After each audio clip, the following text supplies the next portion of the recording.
Hello everyone, welcome to today's event. Today we will talk about how to optimize your user experience by user journey map. In THNK.innovation, we use design thinking to iterate our innovative idea. For user journey map today, the tools we introduced today, we can use that tool into ideate phase, prototype phase, and test.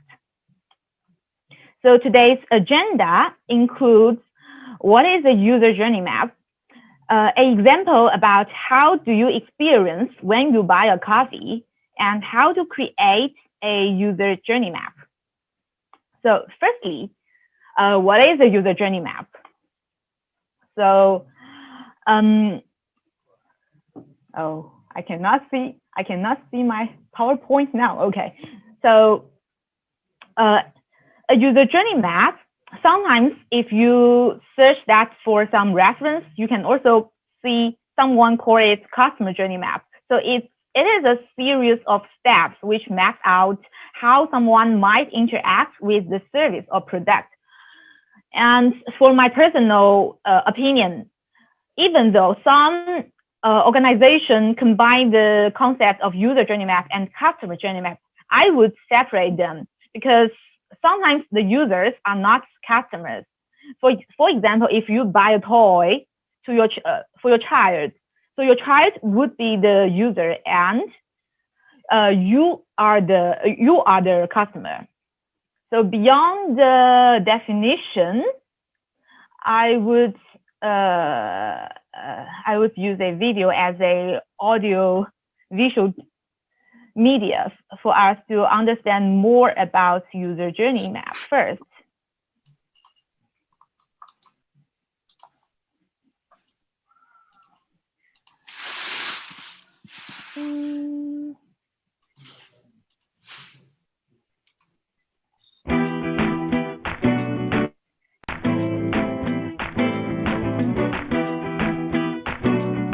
When you start working on a product, it's very tempting to begin by thinking about the user interface and the software itself because it's so tangible. But this actually isn't a good approach. You should only start thinking about the UI after you're sure you've got a good understanding of user needs and opportunities, and this is where user journey mapping comes in. User journey mapping enables you to map out a user's experience of using something and then break it down into separate themes. Basically, you just draw a big grid on the wall. The horizontal axis is a timeline, which you separate into steps.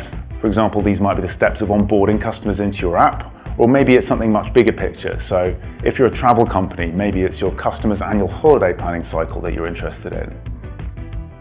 So you've got the steps through time on the horizontal axis. On the vertical then, you've got a series of themes which you use to analyze each step. First, you write out the actions that the user takes at that step, then the questions they need answering at that step, then the happy moments, and then the pain points. When you get to the end of the exercise, you fill in the final row, which is the opportunities. You read down the column and work out from the analysis what your design can be doing better. I've done user journey mapping with lots of different types of clients, for example, online healthcare, news publishing, travel, charities. It's a really flexible method that can be used in lots of different contexts. It's not just a design tool, it's also an educational tool. It gets the attendees thinking from a user-centered perspective, and it really helps them understand what design really is. Design isn't just software, it isn't just UI, it's about understanding real people and solving real problems for them. I think it would be really great at the start of a project, helping us to understand what the client thinks and also getting the client to think similar to what we are so that the whole project goes along the same line from both sides. You know, it really helps to focus people's ideas and energies into coming some great ideas. It's useful at the start of the project where you kind of want to capture the knowledge of the stakeholders and you're trying to feel for what are the edges of the puzzle and what are the problems and opportunities there that that you want to try and solve.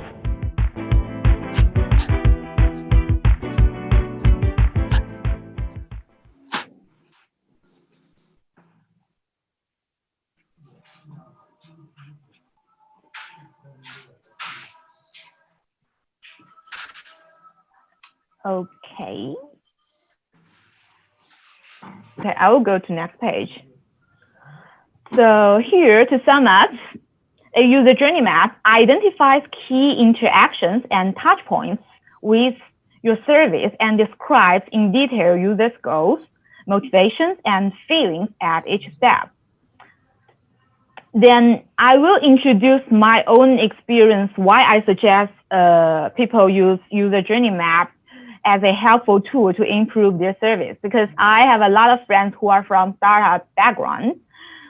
They always have some wonderful innovative ideas and ask me, what do you think about my innovative idea or my business idea? But to be honest, all the innovative ideas could have both advantages or disadvantages in different contexts. So it's hard for me to answer them in an abstract sentence. So normally I will suggest that imagine they are the user. How about thinking that they are using it, and will you like it when they imagine they are using it? So then we can map out the 5 stages of the service, which is need, seek, get, use, and help. It is like a timeline. Then we have the timeline. We can analyze potential actions, touch points, pain points, and opportunities. Here is a huge lesson I have learned from so much startup stories. Is that people would love to use something. More depends on subjective experience than on objective fact. So if you are marketing your product or service, if you tell the potential users how good your product or service is, it's less persuadable than how happy they feel when they during the service stages. Until now, any questions? If there is no questions, I will go to next page. And let me have a look. Maybe there's a question. No, there is no question in the chat. By the way, I will have a look at the chat. So if you do not want to speak up, we can also answer. You can also drop your questions in the chat. Feel free to do so. Okay. And I would jump into the example now. I choose this example because a coffee experience is more than an interface. So currently we all are users. We can imagine or discuss together to think about how do you experience when you buy a coffee. And I mapped out the grids firstly, and I would like to map out the actions first. Then we can discuss together about the touch points and pay points and opportunities. So here in each stage, the first action, if we want a coffee, we might feel thirsty, or we just want a coffee as our daily custom. For sixth stage, we might firstly to find the shop options. Then if there's too many options, we need to decide which shop we want and go to the shop. Then in next stage, forget. Firstly, we need to wait for the queue, and we might need reading the order options during the queue, and we need to make decision about what kind of coffee we want. After the payment, we need to give the name to the waitress or waiter and waiting for order. For use, here is quite simple, just drink. And after use, it might be something wrong. Maybe they gave you a wrong coffee, you need to call for help. Find some waiter or waitress. Here is the typical actions we mapped out first. Then is touch point. If someone finds I might miss some touch points, she or he can unmute himself or herself to add some discussion here. And firstly, in need, from my personal experience, advertising is a quite important element for me to stimulate my eager to coffee. Then for seek, we need to find what kind of options we have. So we might need a wayfinding system, or we might need a Google Map or Zomato to find what kind of recommendations here. And then we need to decide which shop we want. In my personal experience, advertising is still a impressive element for me to make decisions, especially when some coffee shops have a wonderful branding, especially in visual materials. And to go to the shop, I have weakness to seek the direction. So I need a wayfinding system as a touch point here. And when you are in the queue, if you don't like the interior space of the coffee shop, you might go out for another coffee shop. And during the pandemic stage, we need to submit our personal information on some websites. So if that took too many steps to submit your personal information, you might also give up to buy that coffee. To read the orders,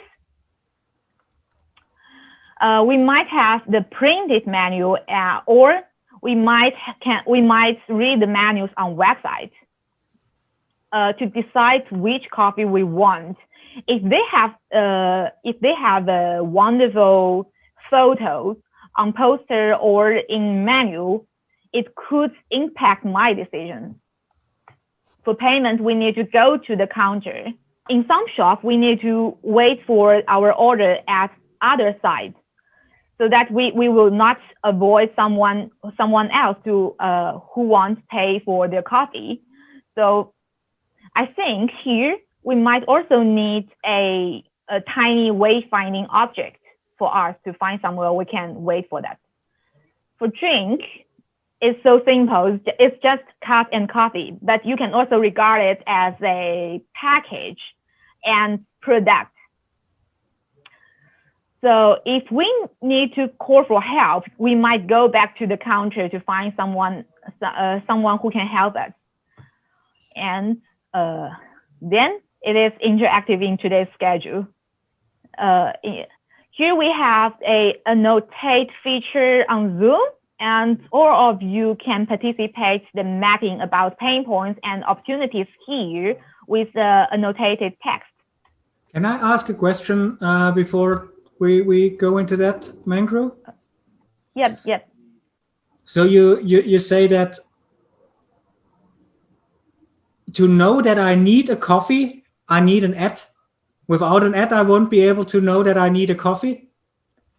No, it's just the chance. Sometimes you might just need, but it's a step. Okay, so with the advertisement, we try to convince the customer, even if they don't know that they want the coffee, that they want the coffee? Yeah, in some service that is. For example, you never imagine that you could have a cell phone without button before. Sometimes you might not imagine you need something. You mean how sometimes an ad can trigger your need, so it would make you want to have coffee? Yeah, it happens sometimes. I mean, I think I too agree with Mangru here. I mean, if I'll give you an example of a pizza, right, or even a coffee, if I see an advertisement somewhere, it'll increase my appetite, right? Even though I don't want to take it, but I saw the advertisement all of a sudden, and now I would just want to go and buy it. It happens most of the time. Yeah, sometimes it's subconscious impact. And sometimes there are hidden messages in the advertisements. Yeah. If you learn a lot about psychology, the salespeople cannot sell product to you. Cool. Thanks, Mangro. Okay. We jump into the interaction together. So use the annotate features. I would add some. For example, sometimes we could add a comment in Zomato or Google Maps to and show that we are unhappy with some experience. So I would add a opportunities that complain about the service in some digital product. Can you give us an example, type an example, what you want to have there? Yeah, I'm typing now. Oh. So just to ask, so for example, a pain point when it say get, it might be something as too hot to hold. So that would be a pain point. Pain point, something you feel unhappy during this experience. I feel always very unhappy when the menu is too long and I'm in the queue, it's my turn and I haven't made a decision and there are hundreds of people behind me and I feel like I'm holding them up.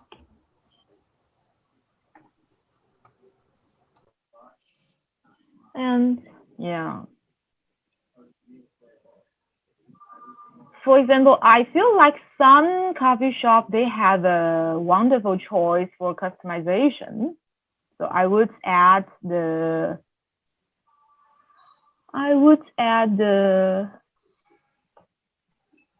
order decision here for a opportunity as a customization.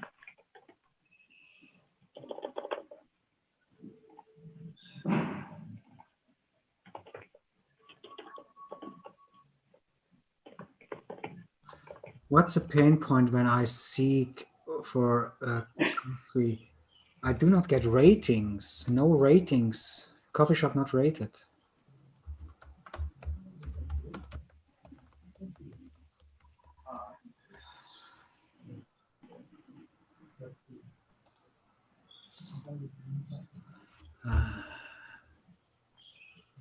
Is there anything these days that are there still places where there is no Wi-Fi, no 5G or 4G coverage? Sorry? Yeah, different parts of my home, yeah. But if you book some coffee delivery, normally they will mess up your package. Mm.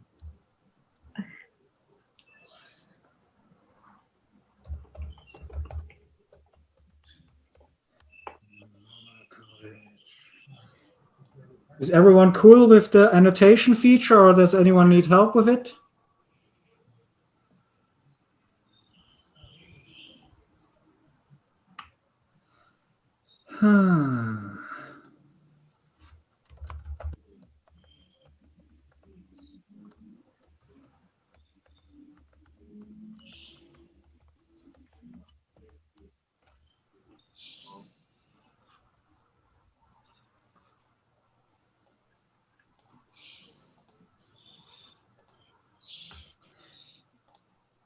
Mangro, I think as the host, you should be.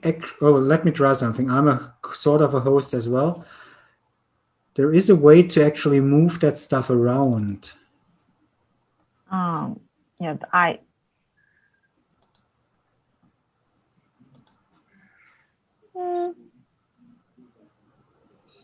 But I don't know right now. Oh, they have limits on Wi-Fi. Okay, fine. Counter you. I think I can. Oh, I can move. I can move. I can move. It's like I'm from Vietnam, and some kind of coffee shop like Starbucks in Vietnam. You know, so they limit some kind of Wi-Fi, and it's really annoying me. Yeah, so. Ah, I see. Cool.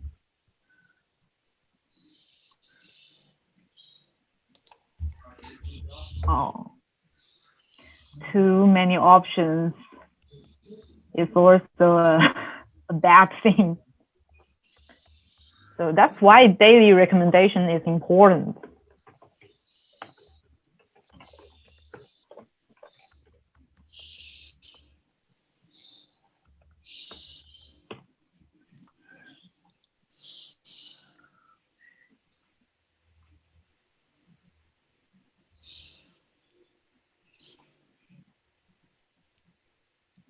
Counter menu website.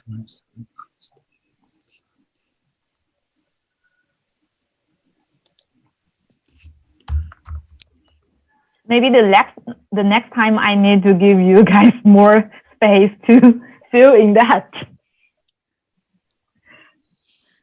We're learning about user experience of running a Zoom workshop right now. Yeah. Also about our own workshop experience. Yes.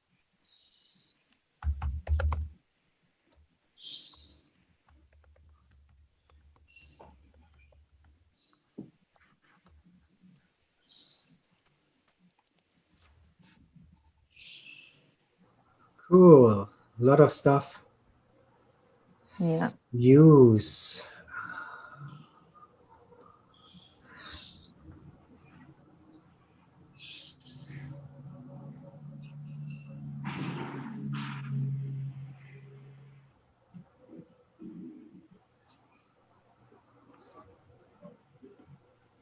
Cool. I think I'm done. Okay.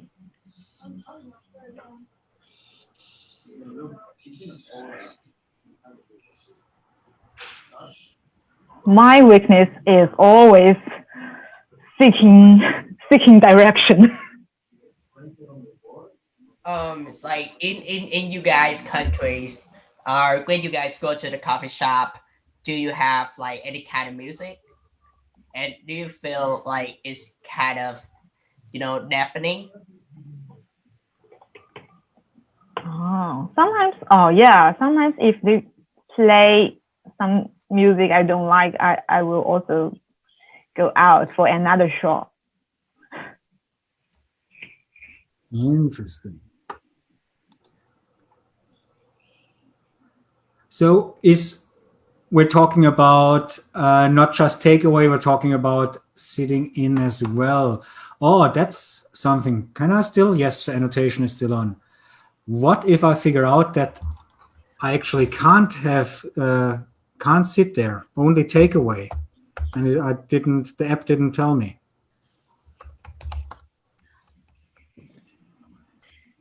Well, no seating available.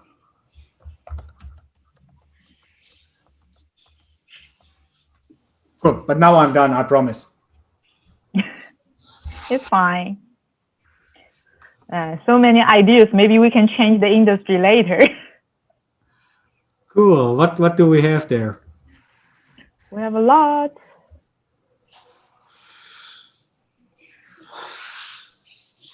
Should I take a screenshot now and jump into next page? I will do. Now let's talk about. Let's see who. So I know what I wrote. Coffee shop not rated. Mobile coverage. 1 hour Wi-Fi is very annoying. So, Tuan, you go into the coffee shop. You go into the coffee shop to work, or what are you going into the coffee shop for? Are you actually is the quality of the coffee actually important to you, or the coffee at all, or is it just because of the Wi-Fi? You asked me? Yes, that was your. Yeah.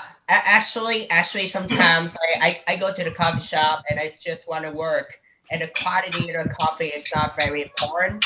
The most important to me is the Wi-Fi, and yeah. So I think the Wi-Fi is like most important to me. Yeah. I see. So coffee does not matter at all for some. Yeah, that's why when we talk about service, it's more than interface. It includes product, service, and system, and also in space. Yeah. So who said typed customization? What? I said. Some of my people, they have allergy in milk, but sometimes they have no choice about soy milk. Like lactose intolerance? Basically, yeah, allergies to milk. I reckon, so the thing is, a lot of cafes in Australia do a really good job with the experience whenever it comes to ordering takeaway, because especially when it came to COVID and the lockdown, you realize you couldn't go out much. And the thing is, our experience is to see like every age category has a different requirement when it comes to the coffee shop. I reckon for uni students or even digital nomads, they go to the coffee shop because they want peace. Like what whoever said, was it Twan? Yeah, like because the music's too loud, and then that's a pain point. But when it comes to Wi-Fi, I think the thing is like you can't really set like a yes or no answer when it comes to what's painful to who, because it's a really, I feel like it's a really wide audience we're trying to address right here. If that makes sense. Wouldn't it be where like wherever you have a business, you're not going to try to create like a Swiss knife. You're not going to address everyone. So Yeah. What specifically or who specifically you're trying to address and try to accommodate the audience. Like you'll never be able to address all user at all. Someone would love music, someone would hate it. Yeah. And you need to choose your own community. Yeah. Which is why I don't know if it was prior to the user journey mapping, but we usually have a persona that we focus on, and then from that persona we design according. Or are we supposed to do the user journey map? Because I'm still kind of new to the industry as well, but like it's still this exercise is really like eye-opening. So I'm just trying to figure that out. Do you understand my question, or? Yeah.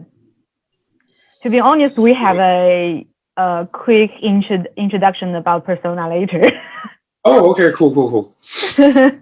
Fair, because this I feel like it's really broad, and I'm not sure what to say with the annotations and stuff. That's all I was just because currently we talk about a service which in our daily life, because we don't know whether our today's participant or have experience about the user experience, or maybe they have some other, they are from other industry fields. So I use this example here, firstly. We have a lot of comments from Suman, who is on his, or Suman, hope you're on your mobile phone, and so annotation did not work. But what he... I'm putting the kids to sleep as well, so I'm trying not to chat. So sorry about that. It's just chat in the text. Fair enough. We can read, so we will address that. Best wishes to your kids. Sweet dreams. What about staff? Yes, sometimes staff, bad quality staff is not friendly. We all know that. That's a point that pisses me off the most. That regardless how good the coffee is, if the staff is not good, they won't see me again. And Suman is saying you start persona mapping first. Yes, we actually did an event about personas just before Christmas in December. But yes, Wenger said we're coming back. Maybe we should add some link of our previous video recording in the event description. Probably, if we were smart enough to hit the record button, that could be that could be a problem here. We will find out. But there will be templates on the THNK.innovation website for stuff like that as well, and blog posts. Cool. Shall we move on? I mean, I do want to ask, just because of the comments about making the persona first, is that necessarily for every single case? Because I don't feel it would be in every case, because you obviously depend on whatever project you'll be working on.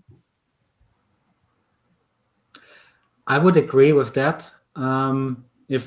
If I would just have a coffee stand, right, that is right along the street, and I do not have people that are coming in and sitting there, I would not do a persona up front. I would go straight into into this thing, because the interaction time is small as well, right? So you cannot do a lot of fuck ups when you have just a 5-minute window for your interaction.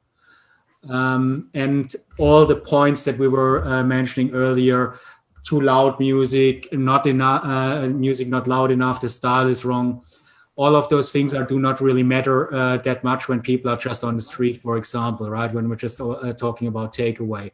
So doing too much persona work though, besides of, yes, I have to have dairy milk and I have to have non-dairy milk, probably that would probably be all I'm looking at. Yeah, I guess it's just two different tools that we have in our toolbox as UX designers, or human-centered design, but not necessarily which one comes first. Right. It depends on different projects. So if your project is you have a broad target group, it might not necessary to always put the persona first. Maybe sometimes you can gain more data from interview or questionnaire. And yeah, if you want to design for a specific target group, persona is very important. And also, I think every day there's a lot of new tools appears in UX toolbox. So the point is that we design for different clients. So we need to choose the most effective tool from that toolbox.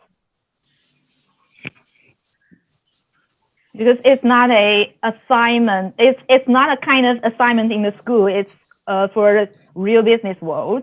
And sometimes maybe your client is in an emergent time. So you might need to decrease some steps for your research. Especially in a day where, especially in a day when you have agile and lean UX and people try to cut so much of our research. It depends. Everyone has different needs.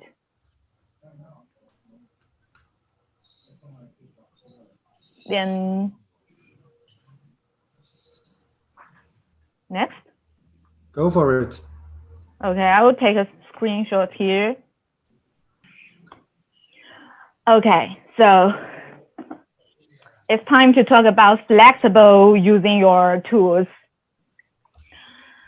And for this example, we use coffee example as which is from personal perspective. So we map out the horizontal axis into need, seek, get, use, and help. But normally, if you do some research about journey mapping, you can also see some customer journey maps. So it's from commercial perspective. They have also similar 5 stages, which the name is awareness, consideration, purchase, service, and loyalty. That is in commercial perspective. So they have, the meaning is similar, but just the name is different and the perspective is different. And normally, today we analyze the actions, touch points, pain points, opportunities as the main vertical modular. And then you might also need to analyze what the user thinks. You also need to analyze their emotion. You need to assess whether they are happy or not in specific stage. And also you might need to know what's their desire for their specific action. And so on. So it's a modular tool. So just add your modular according to your own needs. Then finally, we came to how to create a user journey map.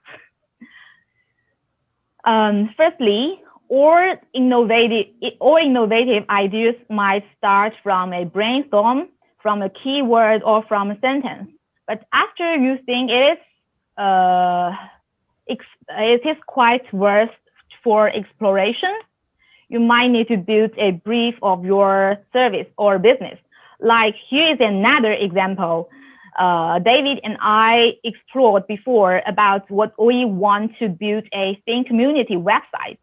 So in this brief, it aims to create a networking platform for innovators, startups, freelancers, and bridging industry resources. So in that case, our mission is to empower startups through education, industry access, and uphold a communal support from like-minded people. Here is our brief. Then we came to persona. So here is the example that David have already do some interviews and do some mapping before and map out the persona. So persona is archetypical users whose goals and characteristics represent the needs of a large group of users. So it's normally include 1 or 2 page documents, which might include their behavior patterns, goals, skills, and attitudes, or some background information. We built one map based on one persona. Normally, we might need to build several mappings so that we can avoid the blind point. Here we took Neha's go and needs as an example. For our community website, her goals and needs might be finding education or coaching to learn how to start her business, finding co-founders and tech partners, connecting to people who are exploring the startup world like her, and keep enjoying and learning along the journey. After we chose one persona, we need to base on that persona and create a narrative. Still build 5 stages, which is need, find, get, use, and help. Then we can create the story. You can see that here is a digital example, and we have a lot of loops in this action mapping. For her goals and needs, we map out the key functional features such as the educational resources, mentoring, coaching. And for her networking needs, we have the event function, read and discussions, and also posts and articles. Then after we map out the story, we need to find more related information according to these actions loops. So in this example, we want to explore, can our functionality match her desire? And also, is there any opportunity to improve? So here is what we mapped out before about her desire and opportunities. Maybe someone has more ideas about a startup website or startup community here. You want to unmute yourself and talk about it?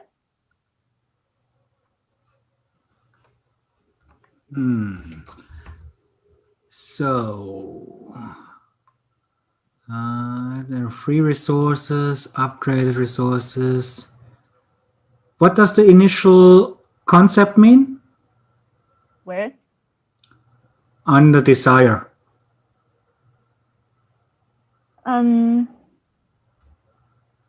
Could you please repeat that?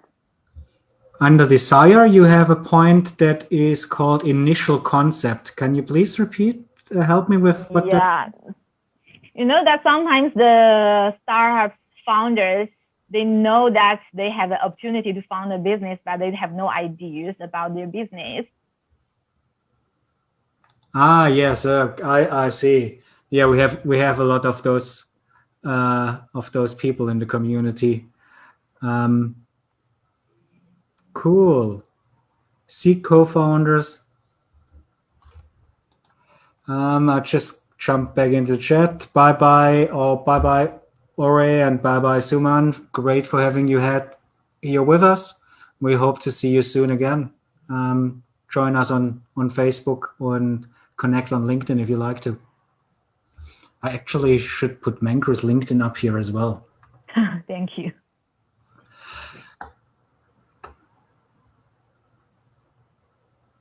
Okay, what do you have? Opportunities, post articles, forum, should be in the forum. Cool. So what was the question, Mangru? More opportunities we ignored? To help Neha.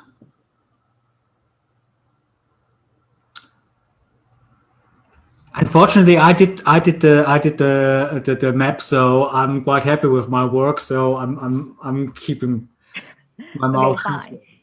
We can jump into the final step. Okay, so here is another example from Philips. It is a medical center service mapping.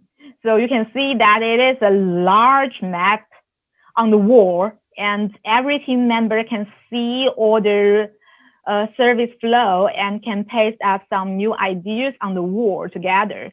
So you can see that normally the user journey map should be used again and again. So it would be more complex and complex.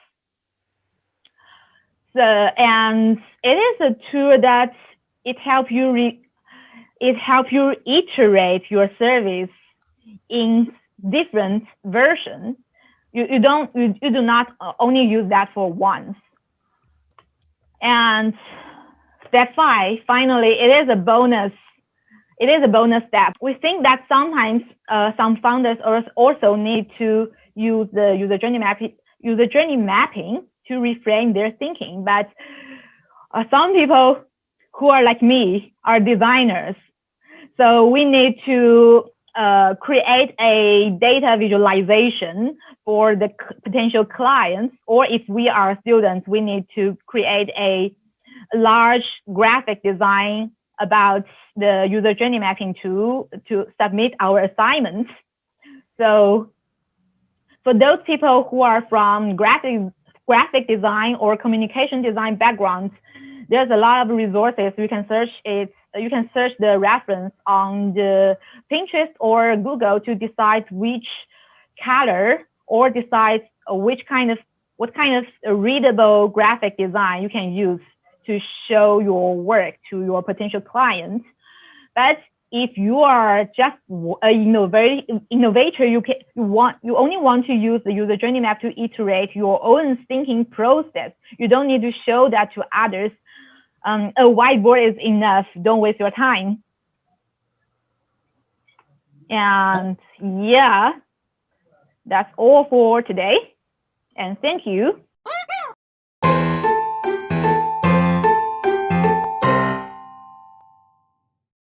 喜欢我的视频，请帮我点赞、留言、分享。想看以后更多内容，请订阅、开启小铃铛。有问题和建议，也可以在下方评论区参与讨论哦。